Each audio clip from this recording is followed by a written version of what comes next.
problem 3 of project Euler, which is largest prime factor. So prime factors of 1, 3, 1, 9, 5 are these many, and the largest one of them is 29. So we only need to find out what is the largest prime factor of a given number n. Right. So this is there is a fast algorithm for this. I'll just explain what it does, but I will not implement it. I will implement another solution which is a little bit easier to read. So let's see. So that solution is something like this, which I was saying that it's a little bit faster.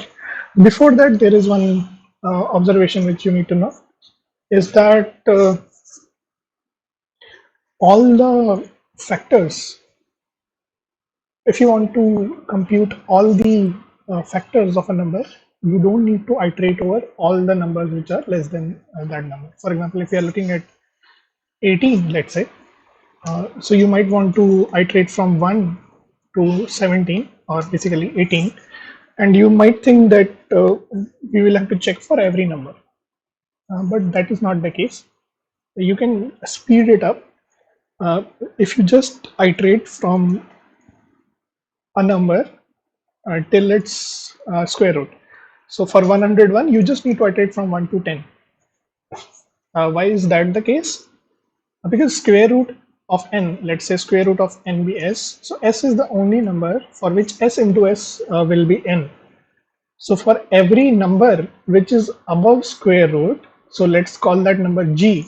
So if let's say there is a number g which is above square root, for example, in case of 100, there is a divisor 20. So if you think that I'm saying that you just need to iterate till 1 to 10 for 100, for 100 the square root is 10, so you will miss 20. But no, if you have 20, then there will always be a number corresponding to 20 which will be less than square root, right? So when we are iterating on 5, we can get what is the other part, right? For example, if you are iterating from 1 to 10 and you see that 2 is dividing 100, then the other part will be 50, and in that way you will always be able to get all the factors above square root as well. This is because there is a one-to-one mapping uh, from the factors above square root to the factors below square root, right? So so that is the technique. So this will help us to reduce the number of iterations to root n. So root of 10 raised to power 12 will be 10 raised to power 6. And if you check every number, if it is a prime, that also works in, okay, that also works in root n. Cool. So it will be very tight, but if it doesn't work, then we will improve it. But I will try to implement that solution first so that you understand what we are trying to do. Then if it fails, then I will try to solve it with a better solution. All right, so let's try to check first if a number is prime. So if n is 1, then we return false.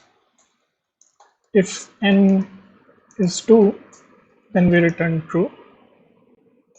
Oh,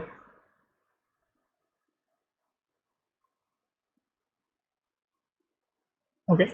So if n is 2, then we return true because 2 is a prime number. And then if n is divisible by 2, then also we return false. So 2 will not be included in this one because that would have already gone out here. Now we can also do some other checks, but we can start with for factor in range, we can start with 3, and we can go till root n. So so we want to check till root n. So instead of for, let's do while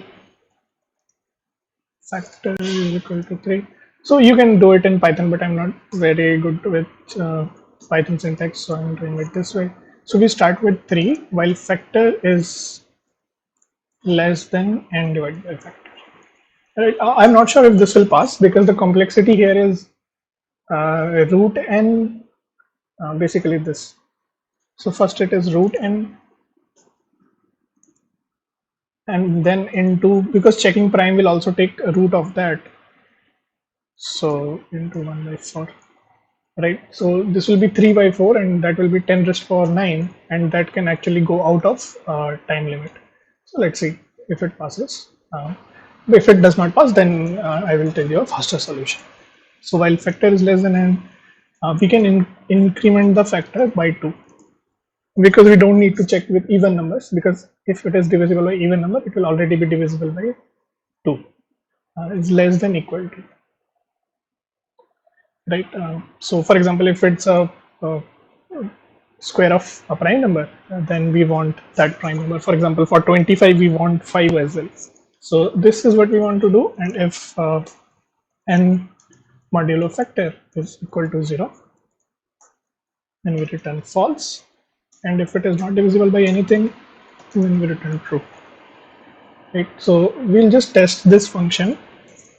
We will print is prime, we will check for 12 is prime, we will check for 1, check for 2, 3. So 3 is a prime actually.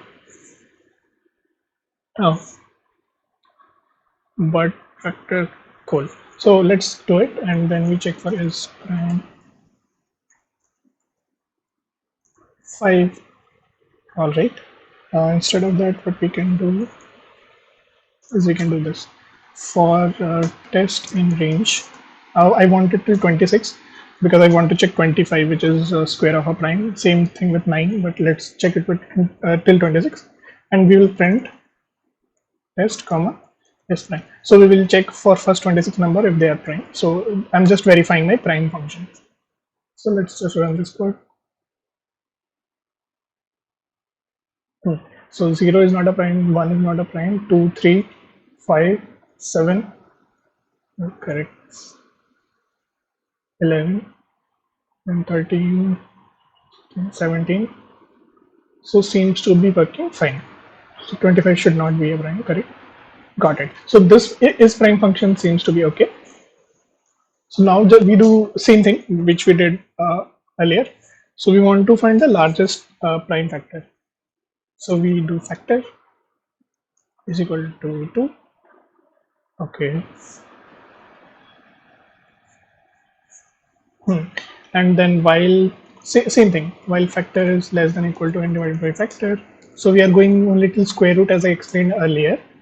If n if n is divisible by factor, right, then we need to do something, right? So we will check something here, and then we just do factor, right? So and then we just return answer. So answer, let's say answer is 0. So one case which we need to handle is if all right, so if basically the number itself is prime, right? So we will try to remember that use case. So we return answer, we don't have to return it and print it. So this is what we want to do. So what we do here is, if it is prime, right? So there is one more thing. So this way I mentioned that there will be two factors. For example, if 100 was being divided by 2, so let's start with 1. So if 100 was being divided by 2, the other factor will be 50, right? So we need both of those factors. So the first factor will be factor itself, second factor will be n divided by factor, right? This way we will get all the factors. Now we just need to check if is prime. So now if we check if is prime f1, then answer is equal to max of answer and f1, right? Whichever is greater. If is prime f2, if f2 is prime, then answer is equal to max of answer and f2, right? So that's it. So what we are doing is we are iterating over all the factors as I mentioned in square root, and we are just checking if it is a prime, and if it is a prime, then we just see the max with answer and done. So let's run it. Oh, we just need the largest one, so this should be okay.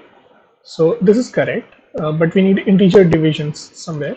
So here, uh, let's see. So this is correct. So let me run it for a very large test case to check if it will work, because I think it might fail. So 1, 3, 4, 5, 6, 7, 8, 9, 10, 11, 12.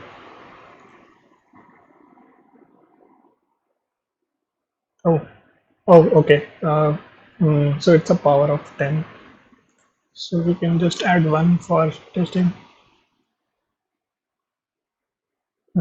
So it is running, but if it is there is a very large prime number, then we might fail. I'll try to submit it, but before that, one more optimization which came to my mind was, so let's say you are looking at 100. You start with 1, then 2, then 4. So I'm writing the factors. Then 6 does not divide it. Right? But if you look at the reverse, then it will be 50. For 1, it will be 100. For 2, it will be 50. So that means that f2 is in decreasing order. So whenever you find f2 is a prime, then you can say that this is actually the answer, because it is starting from 100 and then 50. So whenever you see f2 is prime, then that at that point you can just say that this is the answer. So you can just break here. So answer is equal to f2 and then break, right? Because f2 is starting from the largest possible value and going down. So that is one little optimization we just came. And then we'll just try to run this code.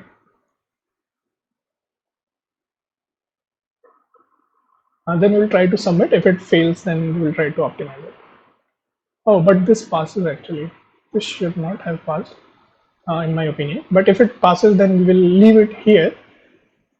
So 10 raised to 12. Cool. So maybe test cases are not very strong. So that's why it is passing. So what we did was we went over all the factors of the number and checked which one are prime, and then we just, oh cool, if it's a very big prime, it will break here. So this might have helped us. So we just check if any of them is prime, and then we just max them out. So I will tell you what is the faster solution. So suppose you are looking at a number, we will intentionally take some number like 8 into 9 will be 72. So 72 we will take, and let's multiply it by 25. So 72 into 25 will be 72 into 25, 1800. So let's say if we are looking at 1800, so how did I get 72 into 25? 1800. So this will actually be 2 raised to power 3 prime factorization into 3 raised to power 2 into 5 raised to power 2, right? So that's why I picked 1800. So now what we do is, let's say if 1800 was not a prime number, right? Or so it's a generic number, some number. So worst case complexity will again be square root. But for other cases, it might be a little bit faster. It can be very fast in some cases, but let's see. Right. So what we do, whenever we see first. So one thing to notice is that the smallest smallest factor of a number, if it is not apart from 1, has to be prime, because let's say k was the smallest multiple, and if it is not a prime, then there should be a factor of k which has to be a prime, and that should also divide that number, right? So right, so whenever we reach at that factor, we repeatedly divide 1800 or that number with that prime factor. So what we do is we will change 1800 to we will divide first it by 2, right? And then 900 will change to till it can't be divided by 2 anymore. We will just keep doing it. Oh, 450, and then 452, 2 to 5. So how many times we were able to do it? 3, and that is no surprise because the power of 2 is 3. Now actually our problem has reduced to 2 to 5, right? But we have already divided by 2, so we need to know that 2 is a candidate for answer, right? So for 2, and now if we do the same procedure for 2 to 5, the first prime, factor of 2 to 5 will be a prime. So in this case, it is 3. So we will do 2 to 5 divided by 3. So it will be 75. And we do 70 divided by 3. It will be 25. Right. And then we do it with 25. The smallest factor is 5. And then this will give 1. So until it gives 1, you know that basically these are the prime factors, and this is for 2, this is for 3, and this is for 5. In this way, because we are reducing the number a lot, so that's why this is a little bit faster for numbers which are highly factorized. But if this itself was a prime, then it will actually take square root amount of time, so it doesn't matter much. So there are some other optimizations here, that there is one observation that above square root of that number there can be only one prime factor apparently, because if there are two prime factors above square root,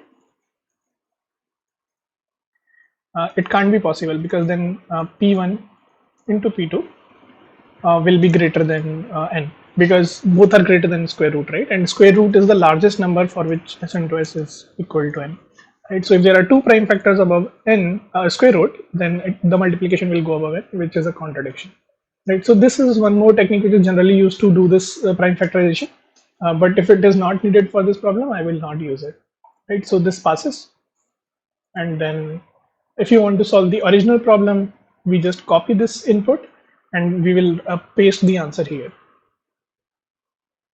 One, and we run the code. So we get 6857. We will try to submit it and see if it is correct. So that is correct, and that is how you can solve the original problem as well. So hope this helps. Thanks for watching.